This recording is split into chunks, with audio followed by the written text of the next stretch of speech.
Gloria a Dios. Qué bendición poder saludar una vez más. Eh, Definitivamente, cada día que pasa aprendemos de la palabra del Señor. Y en este día quisiera compartir nuevamente un tema que compartíamos la semana pasada.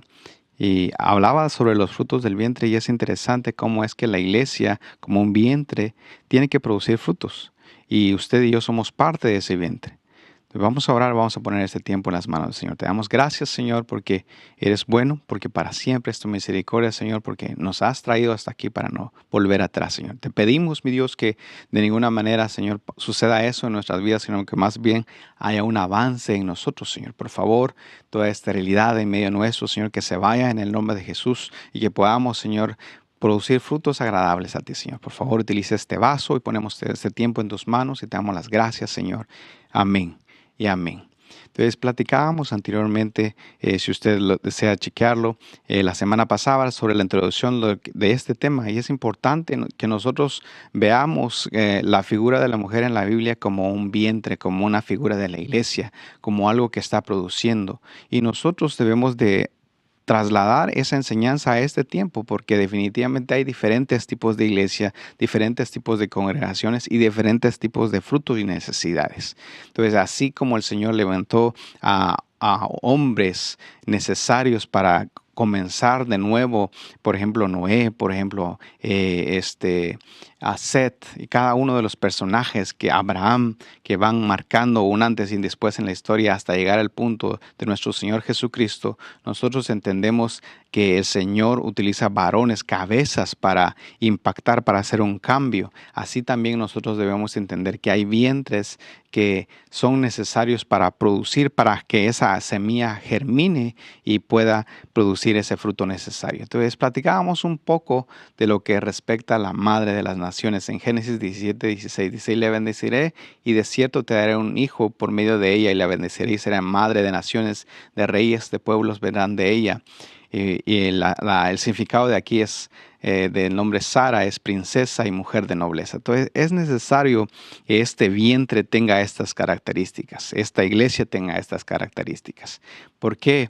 Porque cuando hay una expansión en una iglesia, cuando hay crecimiento en la iglesia, es necesario que haya humildad. No podemos decir que la obra del Señor está avanzando por lo bueno en que se está haciendo humanamente, sino más bien debemos de entender que la mano del Señor, el tiempo del Señor ha llegado. Y como el Señor mismo declaraba en su palabra, levantad la vista, levanten la vista y vean, pues los campos están blancos. Entonces, pídanle al Señor que envíe obreros a su mies. Hay que pedirle al Señor eso constantemente. Decir: Señor, por favor, envía a tus siervos, envía a tus hijos, utilízame a mí, porque muchas veces tú tienes ese deseo de poder ser parte de ese vientre fértil, pero quizás por alguna situación, por alguna cosa del pasado, no te atreves a hacerlo. Pero yo te invito en este día que por favor abras tu boca, como dice la palabra, abre tu boca que yo la llenaré. Entonces, ¿qué es lo que yo necesito hacer? Un corazón contrito y humillado, yo no lo echo fuera, dice el Señor. Y de ahí para adelante, porque vemos cómo son los profetas activados en la palabra del Señor. Vemos cómo ese carbón encendido, por ejemplo, es llevado a la boca del profeta, o vemos cómo es confrontado aquel profeta en el que le dicen: desde el vientre de tu madre yo te conocí. Y vemos cómo es levantado Gedeón y cómo él decía: yo soy el más pequeño, mi familia la más pequeña, y él daba la serie de complejos que en su vida se manifestaban. Sin embargo, el Señor utilizó esas vidas. Entonces, por lo tanto, nosotros somos parte también de esa serie de cosas, porque fíjese usted, el hombre es bien complicado. También, si una mujer nos está viendo, o sea, somos muy complejos porque tenemos esa alma, ese corazón, como dice la palabra, engañoso es el corazón más que todas las cosas. Pero en este punto, ¿cómo sería el actuar de una iglesia? ¿Cómo sería el actuar de un vientre que tiene esta identidad de princesa o de una mujer de nobleza? O sea, es una iglesia recatada, es una iglesia que mantiene los estándares que a Dios le agrada. Entonces, esto lo vemos manifiesto cuando Basti fue destituida, fue buscada una sustituta para ella, y los requisitos fueron bastantes exigentes en la preparación y cada una de las cosas, hasta que llegó al punto en el que pues Esther agradó al rey. Entonces, amado hermano, como iglesia ese es nuestro punto de partida. No necesitamos nosotros agradarle, por ejemplo, al partido político de la nación en donde se encuentra. ¿Va? Por supuesto, tenemos que orar y bendecir a nuestras autoridades, ¿va? Pero me refiero a que no es el punto, no es la razón de ser de la iglesia. Podemos hacer obra social, podemos hacer lo necesario, pero el punto de todo es que agrademos a Dios. Agrademos a Dios. Y eso solo se logra a través de lo espiritual. Y de ahí eso desemboca a lo demás. Porque cuando una iglesia le agrada a Dios, cuando el pueblo, ese vientre hermoso, se convierte en un vientre fértil y produce hijos y produce naciones, pues sencillamente se expande, se llega la bendición aún más allá y podemos impactar nuestros lugares de trabajo, por ejemplo. Podemos impactar la compañía en que nosotros estamos trabajando, podemos impactar todo lo que estamos haciendo y podemos ser de bendición para muchas más personas. Entonces, es necesario, amado hermano, que esto suceda en este tiempo, así como aquellos que fueron llamados cristianos, ¿va? Porque vivían como Cristo. Entonces, es necesario que eso pase en medio nuestro. Entonces, dice la palabra del Señor. Platicábamos un poco de esto, de lo que aconteció con Sara.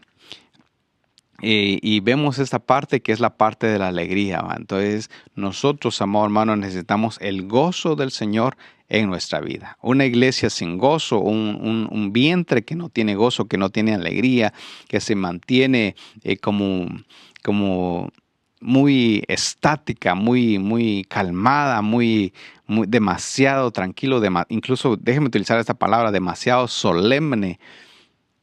Llega al punto de caer en una rutina. Pero si hay una fluidez, si hay una espontaneidad en la iglesia, si podemos nosotros ser sinceros de parte de Dios, lo que usted haga, amado hermano, hágalo de todo corazón. Entonces, cuando eso sucede, hay alegría, hay gozo, hay regocijo, porque si a mí me toca, por ejemplo, hacer la limpieza, pues lo voy a hacer con gozo. Si ahorita me toca cantar, pues hay que hacerlo como que fuera el último concierto del momento. O sea, no puedo yo venir y decir, ok, esto es menos, esto es más, sino que tengo que hacer todas las cosas con gozo. Y algo muy importante es la fluidez del gozo, en el sentido de que la figura del gozo es diferente, o el vino es diferente al aceite, que es la figura que es representado en la unción. Entonces, el gozo en el vino, el aceite en la unción. Entonces, ¿por qué traigo estas cosas a colación? Porque fíjese usted que el vino se acaba rápido, pero la unción permanece, porque solo es una vez. Entonces yo tengo que entender que cuando fue una activación en mi vida, por eso es que dice la palabra, ¿va? Que pues los dones del Señor son irrevocables, ¿va? O sea, usa o guarda o administra bien los dones que el Señor te dio a través de la imposición de manos, dice la palabra, ¿va? Entonces, parafraseándolo. Entonces, pero dice la palabra del Señor que el gozo del Señor es nuestra fortaleza. Entonces, ¿qué pasa ahí? Que muchas veces estamos activados, estamos ungidos, pero no hay gozo. No nos reímos, no tenemos esa capacidad. Hay mucha seriedad en nosotros y fíjese, a veces no es tan bueno en el sentido de que hay que tener el respeto del momento, obviamente, pero no tenemos que nosotros pasarnos. Yo no sé si usted tiene la capacidad de abrazar a su hijo, de besar a su hijo, y si no lo hace con sus hijos, que por naturaleza, por esa dimensión del amor que es el amor filial, debería de fluir naturalmente en ese sentido. Pero si eso no sucede, algo está estancando ahí, porque ¿cómo lo va a hacer si uno no logra transmitir eso a la persona que ve? Definitivamente no lo va a transmitir a la persona que no lo ve. Entonces eso va a obstruir nuestro gozo, eso va a restarnos fuerzas en las cosas que nosotros debemos de hacer. Dice la palabra del Señor en Jueces 5:7, dice, cesaron los campesinos, cesaron Israel, hasta que yo, Débora, me levanté, hasta que me levanté como madre en Israel. Entonces, amado hermano, esto es necesario porque nosotros necesitamos una dirección. Necesitamos en todo sentido, que haya una estructura. Entonces, cuando eso no existe en la iglesia, pasa lo que sucedió con Débora. Cuando aquel varón que tenía que levantarse no lo hizo, se levantó una madre. Entonces nosotros, amado hermano, necesitamos que tener cuidado que cada una de las áreas de cada uno de los departamentos, que cada una de las partes de nuestra casa estén fortalecidas. Porque si hay una parte débil, definitivamente va a haber una escasez, va a haber una debilidad que el enemigo va a aprovechar. Entonces, mire, esto curioso, va, dice, porque cesaron los campesinos, dice. O sea, ¿qué significa? Que no había siembra, que no había cosecha, que no estaba ese círculo de activación. Cesaron en Israel, es curioso, ¿va? Porque aquí Israel generalmente va ligado a la prosperidad misma del pueblo de Dios, y pues en este caso no. En este caso va guiado o va ligado al tiempo en el que estaban pasando un momento muy difícil, muy difícil. Entonces, pero se levantó una Débora. Se levantó una madre, se levantó una iglesia que tenía diligencia, que buscaba agradar al Señor, que buscaba definitivamente hacer lo necesario para sacar el pueblo de Dios adelante. Entonces, amado hermano, nosotros tenemos que cumplir nuestro papel como discípulos. Tenemos que levantar príncipes, levantar a Israel. Entonces, amado hermano, nosotros no podemos seguir educando, por ejemplo, a los hijos que tenemos de una manera incorrecta, en el sentido de que, ok, esto es lo que les enseñan en la iglesia, y esto pues dejémoslo ahí porque ya les dijeron. Entonces esto le enseñan en la escuela, y entonces, bueno, ni modo. Entonces, no tenemos como el cuidado de qué está pasando. Pero debemos de entender que si yo como padre hago mi papel y le enseño a mis hijos, por ejemplo, sobre la Biblia, entonces les va a ser más fácil adaptarse en la casa del Señor. Van a entender más fácil de lo que está platicando el predicador, de lo que está hablando sus maestros, y por consecuencia ellos van a tener mejor entendimiento al ir a la escuela porque van a estar protegidos. Qué bonito sería, amado hermano, que todos tuvieran la oportunidad, todos los niños tuvieran esa educación de príncipes, por ejemplo, de ser educados directamente por sus papás, y que reciban la instrucción de la palabra del Señor y puedan aprender los números y letras de esa forma. Pero muchas veces no se puede. No, hay un sinfín de razones por la cual eso no es posible. ¿Y qué sucede? Que muchas veces la educación se le da en la parte secular. Y eso causa algo serio en la educación de los príncipes, en la educación de los hijos de Dios, porque atasca o contamina su mente. Entonces nosotros debemos de entender de que como iglesia debemos de levantarnos para cuidar esos frutos, para cuidar esos niños, y también tener el cuidado para aquellos que se están comenzando a levantar, aquellos nephews en nuestra casa, ¿va? Porque pues definitivamente el Señor va trayendo personas a la casa, a la congregación, que tienen diferentes doctrinas, por ejemplo, ¿va? Y quizás en algún momento tengan algo que es diferente a lo que nosotros hemos aprendido por años, y que para nosotros es normal, natural. Pero tener la madurez de poderle explicar a alguien, el poderle extender alguna duda que tenga, es muy importante. Porque si yo no lo hago, no estoy cuidando el corazón de esa persona. Entonces, en Cantares 3:11 dice: Salid, hijas de Sión, contemplad al rey Salomón con la corona con la cual su madre le coronó, el día de sus bodas, el día de la alegría de su corazón. Entonces, madre de rey, mire esta figura, esta iglesia que tiene la capacidad de poner la corona sobre su hijo. Entonces, este sería el objetivo de cada una de las congregaciones, de cada uno de los discipulados. ¿Por qué? El de poder producir hijos que son capaces de gobernarse por sí mismos, que son sabios, que tienen las bases necesarias para salir adelante, las bases necesarias para declararse en victoria. Porque es curioso cómo Salomón oró. Es curioso cómo él pidió lo justo o lo exacto, que quizás muchos de nosotros no lo hubiéramos hecho, ¿va? Pero él pidió lo necesario, lo que necesitaba. Pero ¿de dónde sacó ese consejo? ¿Cómo llegó a la conclusión de orar de esa manera? Definitivamente tiene que ver la educación de sus papás.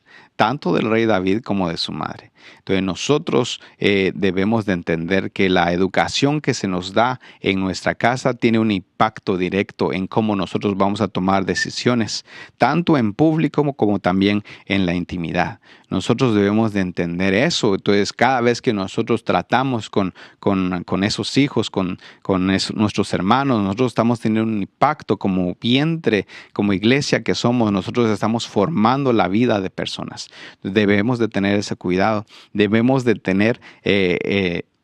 tomarlo como un privilegio el que nosotros estemos contribuyendo al crecimiento de una persona. Imagínense eso, qué maravilloso, ¿va? Porque el Señor nos ha dejado este privilegio en este tiempo. Quizás en algún momento era muy difícil, por ejemplo, llegar a la casa de alguno de ustedes, pero ahora es muy fácil. Ahora tenemos esta parte, esta bendición y debemos de aprovecharla. No podemos decir, ok, esto no vale la pena, porque muchas veces no sabemos nosotros el impacto de nuestras palabras, hasta dónde nosotros podemos alcanzar a alguien. Y de esa misma manera no conocemos el impacto cuando nuestros hijos en la casa reciben la oración, cuando usted como anciano, como diácono, ora por alguien más. Tómalo como un privilegio, porque no sabemos, amado hermano, así como se regocijaba esta madre de cómo tuvo el privilegio de tomar la corona y ponerla sobre la cabeza de su hijo. Es muy importante. Es muy importante que nosotros tengamos esa capacidad como iglesia de producir hijos maduros, que puedan ellos salir adelante, de puedan ellos tomar las riendas de su propio reino, imagínense, y poder sentarse en un trono y gobernar. Estoy hablando figurativamente, obviamente, porque nosotros no podemos estar en esa dimensión. Sin embargo, no significa que no tengamos autoridad. No significa que, como la misma palabra dice, que somos reyes y somos sacerdotes. O sea que nosotros tenemos una autoridad, tenemos gobierno. Y si nosotros no estamos capacitados, puede ser que en algún momento oremos o tomemos el consejo. Por ejemplo, el hijo de Salomón tomó el consejo de los jóvenes y no de los ancianos. Entonces no sabemos distinguir. No sabemos distinguir muchas veces, pero muchas veces tiene que ver con que no hubo un seguimiento, con que no hubo un engendramiento, no hubo una instrucción adecuada, no hubo una estructura, no hubieron coyunturas. Entonces es necesario, amado hermano, que usted y yo tengamos el cuidado de cada uno de los hermanos, de qué está pasando cada vez que una de estas cosas se manifieste y muestren una debilidad. Y mire esto, y en Juan 2:1 dice, al tercer día se celebró una boda en Caná de Galilea y estaba allí la madre de Jesús. Entonces, fíjese, hermano, que nosotros debemos de entender de que tenemos que llegar a este punto de poder producir más hijos de Dios, más hijos maduros. Y tenemos que entender de que las bodas del Cordero se acercan. Debemos de entender que el tiempo se está acortando. Y como iglesia tenemos que preguntarnos qué frutos estamos produciendo. Mi departamento tiene que preguntarse, ¿qué estoy haciendo yo? ¿Qué estoy haciendo como persona en mi trabajo? En algún momento tengo que desvelarme. En algún momento tengo que llegar al punto de esforzarme más de lo que debería estar esforzándome. Porque tengo que dar fruto. Tengo que dar fruto. Llega el momento en que uno disfruta ese fruto, ¿va? Por ejemplo, aquí estaban celebrando una boda y Jesús y su madre fue inventada. Entonces, el Señor Jesús es un regalo. Y muchas veces nosotros tenemos regalos enfrente de nosotros que no sabemos nosotros administrar bien. Debemos, amado hermano, como iglesias tener la responsabilidad de poder ver aquello que se manifiesta en la vida de cada uno de los hijos. Fíjese, porque la petición que le hizo la madre a Jesús es interesante, porque fue el primer milagro del Señor y muestra su poder, pero lo hace en el vino. Pero imagínese usted, esa madre conocía a su hijo. Entonces sabemos de que ella no es la madre de Dios, pero sí es la madre de este vaso llamado Jesús. Ese vaso hermoso que trajo la salvación a nuestras vidas. Entonces, amado hermano, nosotros como iglesia podemos tener esa misma capacidad, tener ese mismo discernimiento de poder tocar el corazón del Señor Jesús y poder decir, dice la misma palabra, todas las cosas que pidieras en mi nombre, yo se las daré. Pero entonces debemos de entender por qué no pasan ciertas cosas. Porque quizás nosotros estamos pidiendo, como iglesia estamos orando mal, o como personas estamos orando mal. Y por consecuencia lo que estamos pidiendo no sucede. Pero si nosotros conocemos el tiempo, porque eso fue la otra pregunta que no es mi tiempo. Si nosotros sabemos discernir el kairos en el que el Señor se está moviendo, vamos a poder concatenar las dos cosas. Vamos a poder concatenar nuestra oración con el kairos de Dios. Y eso por consecuencia tiene una respuesta de parte de Él. Entonces, amado hermano, nosotros necesitamos, como hablaba la introducción o las facetas del bautismo, una de las partes es el bautismo de nuestro Señor Jesucristo, el bautismo en Cristo. Y dice este pasaje en Lucas 8:21, dice, pero respondiendo él les dijo, mi madre y mis hermanos son estos que hacen y oyen la palabra de Dios y la hacen. Entonces, estos son los ungidos, los Cristos. Yo no sé si usted ha visto en la vida de una persona que, por ejemplo, usted discipuló, usted trajo a la iglesia o un familiar suyo que comenzó y ahora ya hace la voluntad de Dios. Eso es algo maravilloso. Entonces la iglesia debe llegar a ese punto. Porque si hay muchos oyentes, hay una multiplicación, pero si no hay hacedores, entonces se rompe esa etapa, se rompe y no hay aquellos que den su vida por la palabra del Señor. Y es interesante porque para ser un ungido, amado hermano, es necesario pasar por ese bautismo también. Es necesario sufrir. Es necesario, por ejemplo, desvelarse, que es algo más sencillo. O quemarse las pestañas, como dice alguien más. Pero si usted y yo no hacemos eso que es sencillo, ¿cómo vamos a querer lo demás? Hay que pagar un precio. Hay que llegar al punto de pagar un precio. Y nosotros debemos de buscar, anhelar ser usados por Dios. Pero ¿cómo lo hacemos? A través de pagar ese precio. No es un precio de salvación, sino es un precio para alcanzar ser agradable a los ojos de Dios y ser perfecto delante de Dios. Ve delante de mí y sé perfecto, dice. Imagínense eso, lo que Dios cree, lo que Dios quiere de nosotros. Y dice este pasaje, dice, en Génesis 3:22, entonces el Señor Dios dijo, he aquí el hombre ha venido a ser como uno de nosotros, conociendo el bien y el mal. Cuidado ahora que no vaya a extender su mano y tomar también del árbol de la vida y coma y beba para siempre.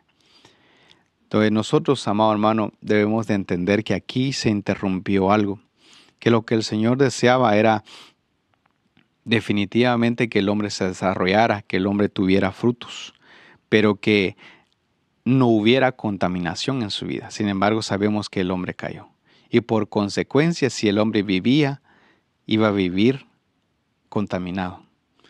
Entonces, por eso es necesario que el Señor se manifestara en la vida, viniera a este mundo y muriera por nosotros, para que se cumpliera este pasaje en Juan 3:5. Dice, Jesús respondió, en verdad te digo que el que no nace del agua y del Espíritu no puede entrar al reino de Dios.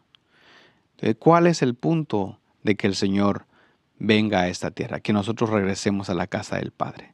Que nosotros, a través de ese arrepentimiento, de ese metanoeo, vamos nosotros evolucionando, vamos nosotros siendo transformados, vamos nosotros siendo sumergidos en el agua, en el Espíritu, en el fuego, en la iglesia, vamos nosotros siendo parte de Cristo para luego ser parte de nuestro Padre Celestial.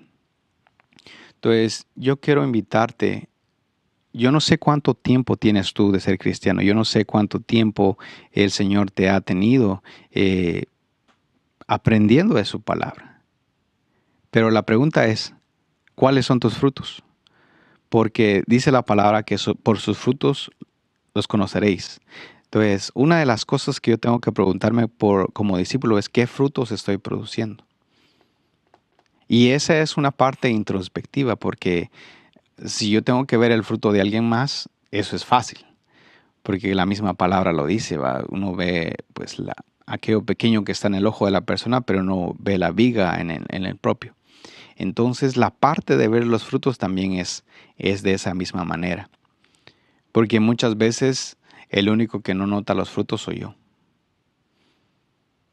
Pero si yo logro notar que hay escasez en mi vida, si yo logro notar que hay algo que no está de acuerdo a la voluntad de Dios, entonces el Señor va a poder trabajar en nosotros. ¿Se acuerda usted de aquel árbol, de aquella higuera en que fue a buscar el fruto del Señor y no encontró nada?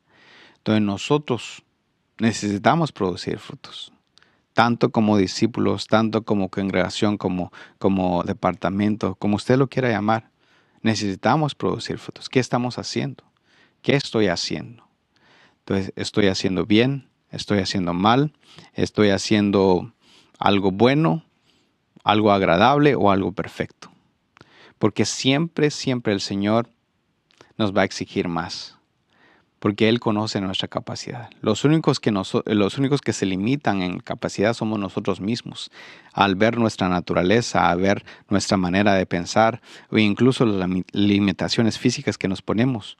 Sin embargo, el Señor aún nos dice, ok, puedes hacer más, puedes hacer más. Y es lo que te invito a que hagas en este día. Que los frutos que del Señor te ha permitido ver, que los frutos que te ha permitido transmitir a los demás, que se aumenten. Que venga un tiempo de poda a tu vida, que venga un tiempo de limpieza y que puedas producir al 100 por 1. Que ya no solo sea al 40 o al 60, sino que se multiplique y se mantenga. Y una de las formas es a través, como dice la palabra, como árbol plantado junto a corrientes de agua, que da fruto a su tiempo y su hoja nunca cae. Entonces, ¿cuál es el punto? Tener esa fluidez de palabra y tener esa fortaleza, esas fuerzas que solo provienen de Él. Usted y yo no podemos hacer las cosas a nuestra propia manera. Para terminar, solo quisiera dejar esto en su mente, ¿va? Que la iglesia tiene que producir vivientes, tiene que multiplicarse en naciones, tiene que pues producir príncipes, producir reyes, producir ungidos. La iglesia tiene que cumplir el papel porque el Señor Jesucristo ha venido a esta tierra. No podemos nosotros ser estériles, no podemos nosotros sencillamente acomodarnos, sino más bien pedirle al Señor que active en nosotros esos frutos. Hay una madre que oró, que le pedía al Señor y le pedía a su esposo y le decía, ¿por qué no me das hijos? Y el esposo le decía, usted conoce la historia, porque ¿quién soy yo? ¿Acaso no soy mejor yo que 10 hijos? Pero definitivamente ella tenía una aflicción. Y si esa mujer tenía una aflicción y el Señor concedió esa petición, nosotros también debemos de pedirle al Señor que también produzcamos frutos y que no seamos estériles. Amén. Vamos a orar. Vamos a pedirle al Señor. Padre, en el nombre de Jesús, te pedimos, Padre Celestial, que tú nos ayudes. Que tú, Señor, vengas sobre nosotros, Señor. Así, Padre, como aquella mujer se le extendió su manto y tú la cubriste, Señor. Por favor, que nuestra vida, Señor, toda desnudez, Señor, toda falta de cobertura, Señor, sea, Señor, cubierta, mi Dios, en el nombre de Jesús. Padre, te pedimos, Señor, si hay esterilidad en la vida de nosotros, que pueda, Señor, ser echada fuera en el nombre de Jesús. Que todo estancamiento en nuestra vida se vaya en el nombre de Jesús. Que venga el gozo, Señor, que viene de ti, Señor. Que seamos, Señor, que encontremos nuestro lugar en tu casa, Señor. Te pedimos, Padre Celestial, que hagamos parte de una congregación, de una casa, Señor. Te pedimos, Dios Todopoderoso, que todo ataque a la identidad de tus hijos, Señor, se detenga, Señor, sea reprendida, Señor, en el nombre poderoso de Jesús. Todo aquello, Señor, que es oculto, Señor, en el nombre de Jesús, y que seas tú, Señor, como declara tu palabra, Señor, escribiendo, Señor, tu palabra en nuestros corazones, mi Dios. En el nombre poderoso de Jesús, te damos gracias, Señor, y bendecimos tu nombre. Amén y amén.